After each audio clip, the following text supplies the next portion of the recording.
أي شيء يطلع على البشرة هو حاجتين، يا الكلى يا الكبد، ما لخص في البشرة نفسها.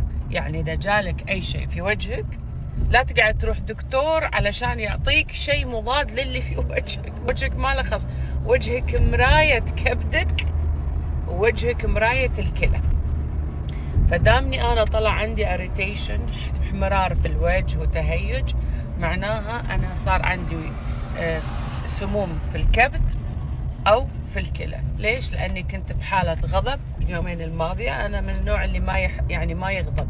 أمس غضبت على اللي شفته، على البلد بشكل عام وكذا. فاليوم صاحية وجهي كله متهيج، فمعناها الكبد عندي تضرر. اكتر انواع الاطعمه احتواء على الجلوتاثيون هي البنجر، الباميه، السبانخ، الافوكادو، الاسبراجوس او الهيليون. اهتموا دايما ان انتوا تدخلوا الانواع دي في اكلكم لدعم صحه الكبد. وبس كده.